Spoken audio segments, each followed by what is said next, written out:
What's going on, guys? It's Cliffy here, and welcome back to another episode of my Windies Career Mode. Now, last time, if you haven't seen that episode, make sure you go and check it out. We absolutely wiped the floor with, absolutely wiped India off the floor, is what I want to say. And there we go. That's a much better start by the Indians. But yeah, make sure you go and check out that episode if you haven't already. A couple of changes that we have made here today. We have brought Sunil Ambrus in place of Shy Hope. That does mean that Hepmeyer does get the keeping gloves. Now, as you can probably see down in that bottom right-hand corner, the pitch is pretty average. It is queering quite a bit. And we did see in that last game how effective both Narain and Bishu were. So I'm hoping that we won the toss, bat first, and that would mean that hopefully the pitch is going to get worse as the game does go on, and it means that we can just turn it sideways in that second innings. So we did lose Lewis early, which is not ideal because he was in good form in that last game. I think picked up a very good fighting half century. So we do still have Chris Gale, but I may have put the mockers on him there, and he is gone. Bishkumar getting the wicket there. So Ambrus, as I said, the new man who is in to the side today, does boast a fairly healthy ODI average there, 55, and a strike rate of 144. So definitely a good player. Still, I think he's 25 at this stage of the game, so still still young and still coming into the prime of his career. So it'll be interesting to see if he can get a spot in the side. Obviously, Hope is a very, very good player, but just giving him a rest in this game because he is not in the greatest of form. So, and we do know we've seen what he has done in real life. He has just been absolutely incredible over the past 18 to 24 months, just being in centuries left, right, and centre. So he will be back. He will be back bigger, better, and stronger than ever.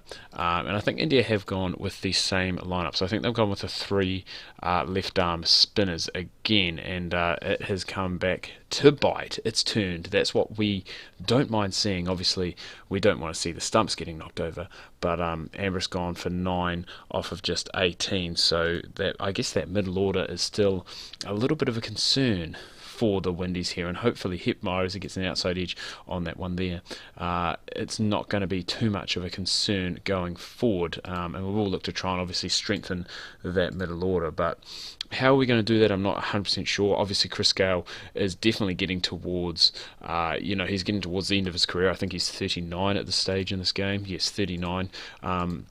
So definitely getting on. And Powell, what are you doing? 1 off of 17. 1 off of 17. That is unbelievable. So we're going to have to go and try and get him moving. But we're still not doing too bad.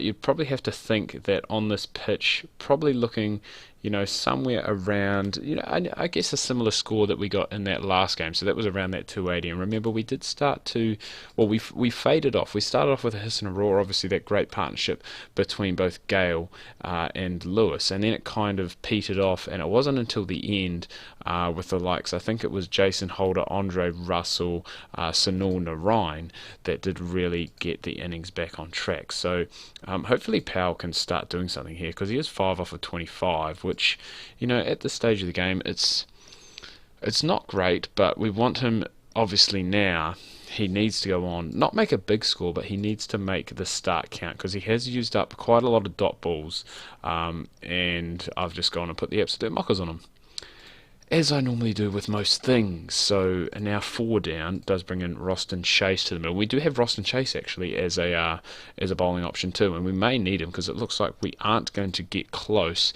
We're not going to get close to that total that we did have in the last game, which was around that 280 odd. So hopefully Russell, who did just smoke it. He did absolutely smoke it, it must be said, in that last game. So here's hoping that he can do something similar here, but that is not the case. India have brought back their big gun, Bumrah, and he has gone and picked up, I believe, his second wicket of the game. There's another one. So Roston Chase gone, and surprisingly it is the quicks. Like in the last game, though, to be fair. In the last game, the pitch was looking like it was going to be very conducive to turn, but it was the quicks for us that did go and and get the job done. So as you can see, we've got a good start here, and everyone else just in those single figures. Gale and Powell obviously making it to double figures, but then just not really going and kicking on. So, both Holder and Narayan can bat, and we do still have a long time left. 15 overs is a long time, and we'll be looking to try. Current run rate says 200. We will need to make sure that these two bat through majority of that, which is not happening there because that's gone. Jadeja, oh God, 7.1 overs, 3 maidens, 2 for 10. That does bring in Kemar Roach, and it's looking as though that we are going to be getting very much a below par total. But what it does show is obviously how key the spinners are in this game. We do have 2 of them, 3 if you include Roston Chase in that group. But I mean, look at them. Jadeja, outstanding. Yadav and Patel also outstanding, going for less than 4.5 runs and over. But with 10 overs left to go and both these two left, you'd probably say that these are the 2 of the weaker bowlers in this West Indies side. So hopefully because of that we can go and cash in. We're going to put this aggression up just a little bit. Kemar Roach has actually done a decent job to stay in, but there we go. Just as I was saying that they are the weaker of the 2, Patel goes and picks up a wicket, and all of a sudden only 162 on the board, and we are going to need a hell of a lot more than this. Hopefully we can bat out. It would be nice to bat out the 50 overs. Try and, there we go. That's the last time I say Akshar Patel is the weaker bowler in this side, because he actually picked up the best figures with 3 for 28, and the Windies only getting 167 on the board. And it is going to take, as I said, a monumental effort to try and defend this total here. So hopefully we can do it. I think I'm just going to go with the quicks for the first 10 overs. Try and get something, and then bring on the spinners, and just, I guess, try and spin it to win it, I guess, would be the best way to put it. There we go. We get rid of Darwan. And we do remember last time it was clumps that fell, and there we go. There's another one. Virat Kohli gone for a duck, and it is a dot ball on the hat-trick ball. I did go next ball on that because I, just in case, just to add a little bit more suspense, I guess. Rohit Sharma still in, though, very dangerous player he is, and obviously Pandey, Iyer, Jadeja, Dhoni, Akshar Patel, so they do still have batting to come, and it is going to take a lot. We have got rid of 2 obviously big guns in Darwan and Kohli, but we are going to have to do a hell of a lot more. So there's the 10 overs up, only 32 on the board, so they are, we are hanging in there, it must be said. And hopefully, just like the spinners did for them, hopefully our spinners can go and do that, and they can just turn this game on its head. Obviously, Jadeja, through the middle, very, very good. 2 for 20 were his figures.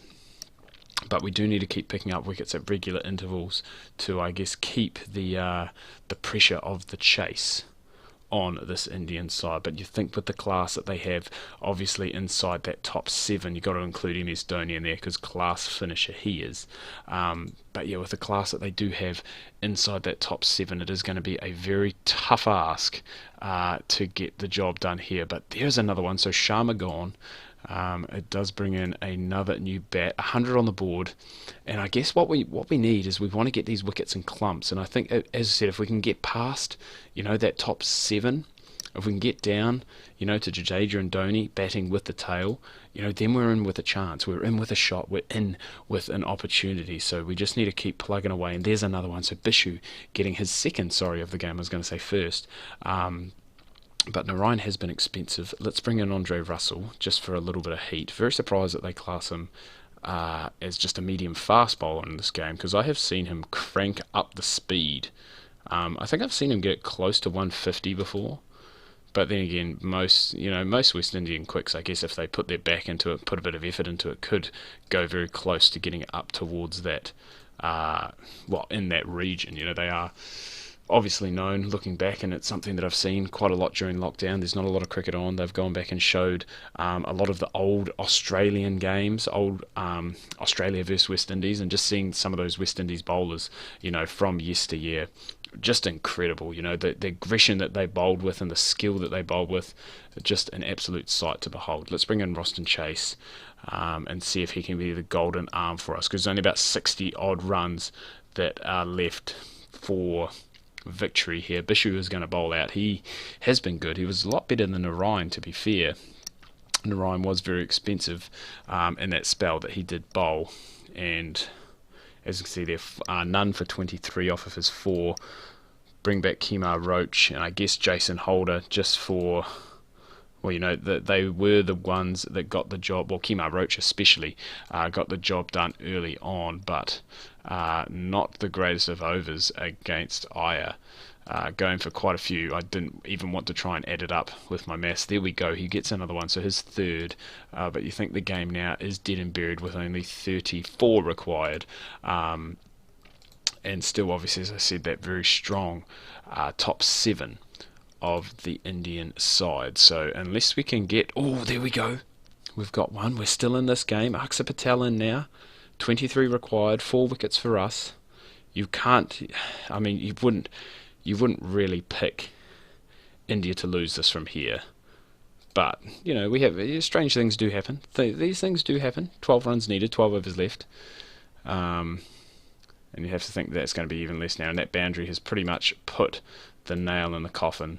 Andre Russell coming in just to try and save something, but Patel plays him down the ground, and he's going to pick up the single, finish things off. He finishes 20 not out, and just lots of little starts here, and I guess that's all India needed when they were chasing a pretty modest total. So what that does mean for the series is, as we can see, India currently up 2-1. So these next 2 games are going to be very important. Obviously, we need to go back-to-back if we are going to win this series, which is what we want to do. We're ranked 8th in the one-dayers, which I think is a little bit unfair. We've got another day-night game heading to Bangalore. Make sure you tune in for that, guys. Do hope you've enjoyed this video. If you have, remember to give it a big thumbs up, drop a like. Let me know your thoughts down below in the comments. Always enjoy reading those. And if you are new, do remember to hit that subscribe button. Hope you guys have had a good start to your week, had a good weekend, and we'll catch you on Wednesday with Game 4 of this Windies Career Mode.